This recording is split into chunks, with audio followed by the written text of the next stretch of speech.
আপনি কি জানেন যে বিজয় দেবেরকোন্ডা এবং রাশমিকা মান্দান্না বিয়ে হতে চলেছে? আর এই বিয়ে আমাদের সাধারণ বিয়ের মতো একদমই হবে না, বরং খুবই আলাদা এবং বিশেষ হতে চলেছে।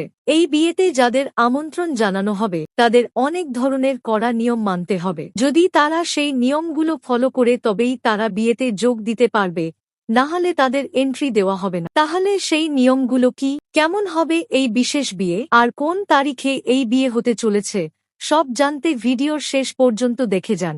আর যদি এখনও আমার চ্যানেল সাবস্ক্রাইব না করে থাকেন তাহলে তাড়াতাড়ি সাবস্ক্রাইব করে নিন এবং আমাদের ফেসবুক পেজটিকেও ফলো করে দিন। চলুন শুরু করা যাক। এইবার খবরটা এমন যে ফ্যানদের উত্তেজনা বেড়ে যাবে।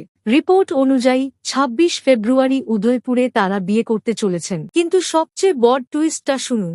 বিয়েতে অতিথিরা ফোন নিয়ে যেতে পারবেন না। মানে no camera, no reel, no story, পুরোপুরি সিক্রেট ওয়েডিং হবে। শুধু তাই নয়, শোনা যাচ্ছে যে বিয়ের শুটিং করা টিমকেও নন ডিসক্লোজার এগ্রিমেন্টে সাইন করানো হয়েছে। অর্থাৎ যা দেখা হবে তা বাইরে প্রকাশ করা যাবে না। আর সবচেয়ে চমকপ্রদ বিষয় হল, কোনো অভিনেতাকেও আমন্ত্রণ জানানো হয়নি। না কোনো স্টার, না ইন্ডাস্ট্রির কেউ, শুধুমাত্র পরিবার এবং ঘনিষ্ঠ মানুষজনই থাকবে। রিপোর্টে আরও বলা হচ্ছে যে ৪ মার্চ হায়দ্রাবাদে রিসেপশন হবে। এখন এই খবর কতটা সত্যি আর কতটা গুজব তা তো ২৬ ফেব্রুয়ারিতেই জানা যাবে। আপনার কি মনে হয়, এই বিয়ে সত্যিই হবে, নাকি এটা শুধু একটি বড় পাবলিসিটি স্টান্ট? যাই হোক, সোশ্যাল মিডিয়ায় একটি বিয়ের কার্ড ইতিমধ্যেই ভাইরাল হয়েছে, যেখানে রিসেপশন এবং বিয়ের ভেন্যুর কথাও উল্লেখ আছে।